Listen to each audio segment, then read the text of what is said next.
Welcome to my $100,000 stock experiment, year 2, week 29, ending November 1st, 2019. This isn't an endorsement to purchase any stocks that I've bought, nor an endorsement to purchase stocks in general. I'm on a mission to become a great growth stock investor. Watch me on my journey, learn from my mistakes, and celebrate my successes. The market is in a confirmed uptrend according to the IBD at investors.com, which means this is a good time to be buying stocks. I also like to review some charts to look at the general market conditions for myself. This is a S&P 500 one-year chart, and I had been waiting for the S&P 500 to go above 3,000 and to stay above that point. And you can see that it closed the week at 30.66, and it has been above that point all week. I wanted to show you a 6-month chart marked up with the averages that I have my other charts marked up with. The pink is the 8-day simple moving average, the green is the 13-day simple moving average, and the blue is the 28-day exponential moving average, and the red is the 50-day simple moving average. The first green arrow shows when the 8-day, the pink line, crosses above the 13-day and the 50-day simple moving averages, the green and the red. The second arrow is showing when the 8-day crossed above the 28-day exponential moving average. So that pink one is going over the blue one. That happened on October 17th. This is an indication to me that the market is going in the right direction. You really want to see it where the pink is on top, then the green, then the blue, and then the red if you're using the same simple moving averages that I'm using. Back at number 2 in June, you can see a similar pattern there. And then at number 3, that 28-day, the blue one, that one fizzled. It stopped accelerating up and went sideways. The Russell 2000 index, this is a 6-month chart. This index deals more with small cap stocks, which is typically what I'm buying. I've been waiting for this one to get above 1600. It's only had 2 closes above 1600 in the last year, and that was in May 3rd and May 6th, back at number 1. This week closed at 1589, and it was on top of the day range. Number 2, that green bar shows where it opened on the left, and then on the top you can't see it because the black dot's there, but that's the closing price. The last time it closed above this point was back in May as well. And here's the 1-year chart for the Russell, just showing you it's basically been going sideways for most of the year in between that range that I have at 1517 and 1600. And the volatility index, I like to see this below 16, ideally closer to 12. It did close the week at 1230, which is excellent. And it's been below 16 every day since October 11th for 16 trading days. I did have one purchase this week, Digital Turbine, symbol APPS. And I did sell a stock also, PFSI. Now I'm going to review my sold stock chart. PennyMac Financial. I purchased this stock on October 21st and sold it on November 1st. I held it for 10 days and I lost my 8%, $789. Last week I had indicated that this was my weakest stock. It did have earnings after the close on Thursday, and then Friday it did drop below my floor. It had about an 8% swing that day, and it did close above that at right around its 50-day simple moving average. Now I'm going to review my current holdings. This is my current holding bar chart. Each bar represents 1 week, and this is my B1 purchase.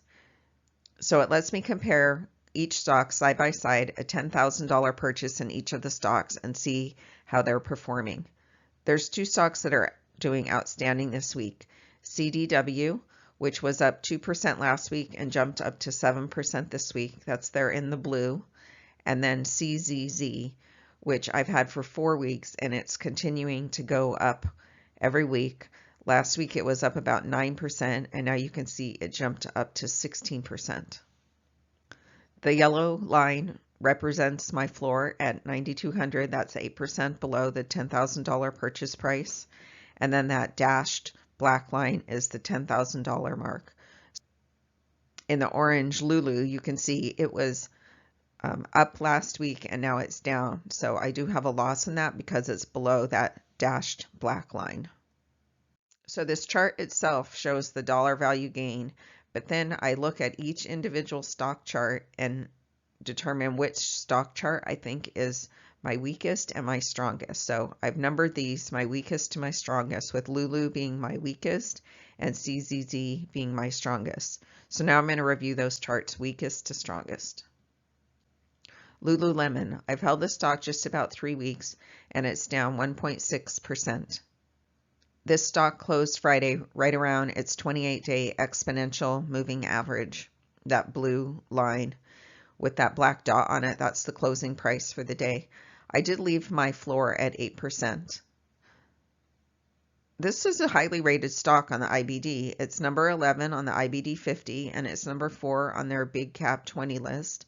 The Stock Doctor gives it an A, but it's really not performing for me.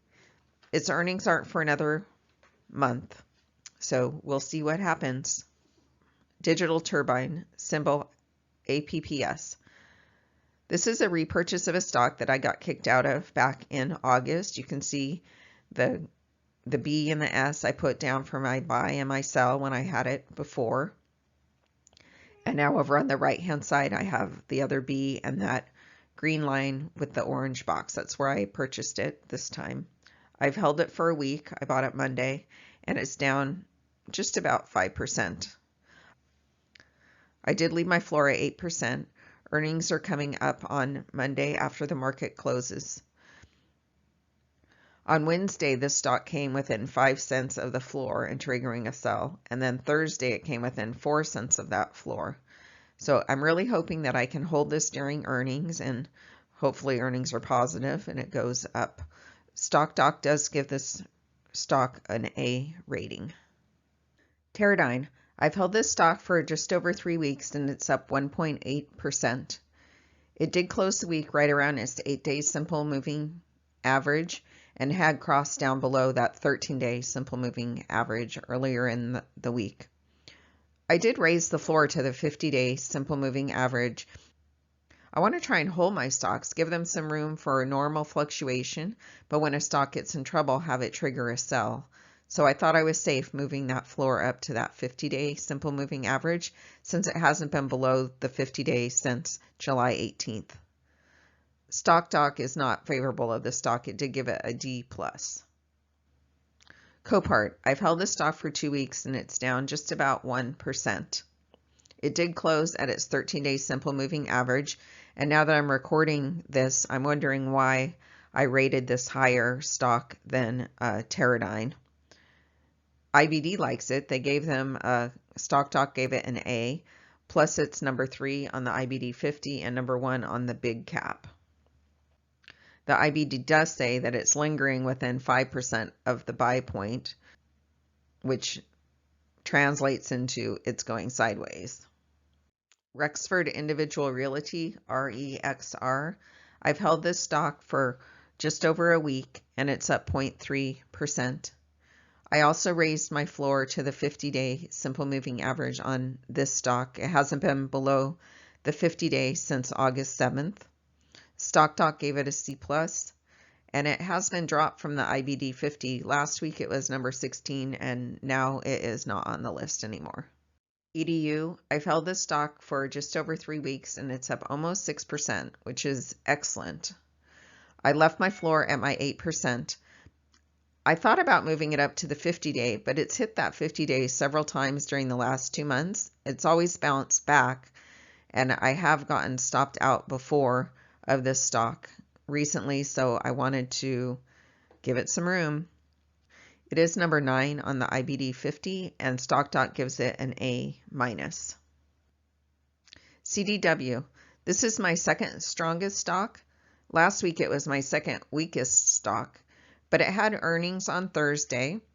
The last bar on the right hand side with the black dot on it, that is Friday. So the day before it's Thursday, and you can see earnings were that day before the market opened. It had a big swing of price and closed at the bottom of the range, which has been typical for most of the stocks that have had positive earnings for me. And then it rebounded on Friday. So this stock I've held for just over 6 weeks, and it's up just under 7%. I did raise my floor to that 50-day simple moving average. And let's see, StockDoc gives it a D, but it is on their IBD 50 at number 7 and their big cap at number 12. And the question is, do I want to buy more of this stock? Down at number 1, it had a huge volume spike back in September.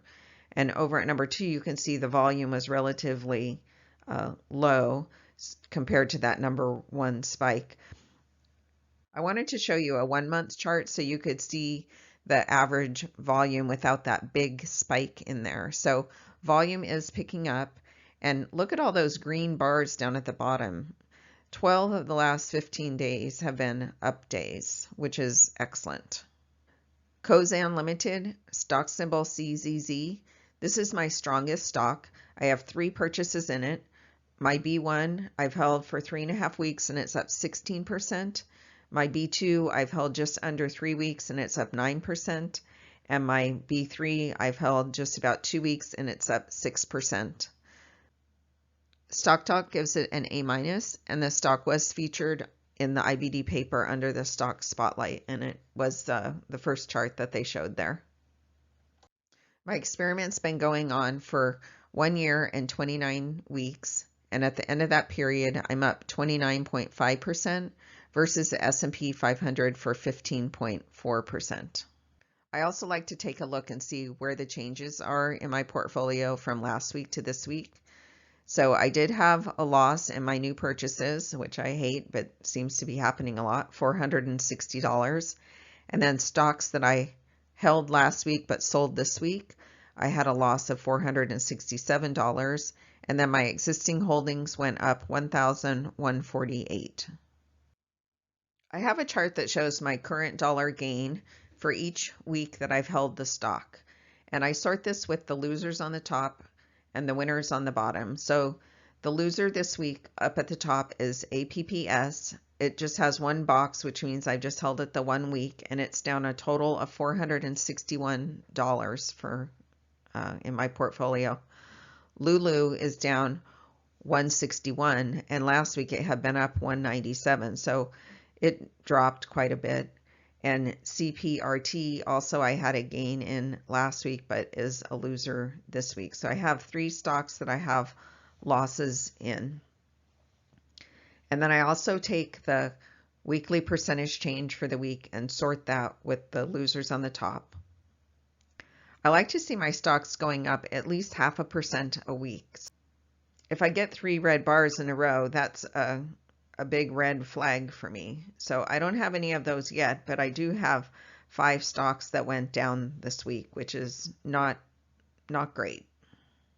Over on the left-hand side, we see the S&P 500, and I have the weekly change is just about 1.5% versus over on the right-hand side, my weekly change for the week is 0.2%. So the S&P 500 is clearly outperforming me this year and on a weekly basis, but for the lifetime of my experiment, I'm still up. Here's the industry breakdown showing if I have a diversified portfolio or not, and I have many industries in my portfolio, so I'm feeling that I do have a good mix there. Cosan in the brown, I have 3 purchases, so I put a 3 on that, and then down on the right hand side, Digital Turbine in the internet section, I put an N because it's a brand new purchase. CZZ is the only stock that I have 3 buys in. The rest of them, I only have 1 buy. My cash balance at the end of week 29, year 2, is $36,000. And same as last week, I can sit tight, I can buy new stocks or do a B2 and a B3. So I would expect that I'm probably going to buy a new stock and probably a B2 in CDW. Here's my watch list. The 2 stocks circled in green are stocks that I'm likely to purchase this week, AMD and GPN. I'll keep an eye on those and see what happens. The flag stocks are symbols that were on my watch list last week. The purple ones are ones that have earnings coming up. And then the ones in yellow are stocks that I'm looking at for my husband's portfolio, which is a little more conservative than my experiment portfolio. Thanks for watching. Keep an eye out for my next episode, or better yet, subscribe to my channel. Don't forget to hit the bell if you want an alert when I post a new episode.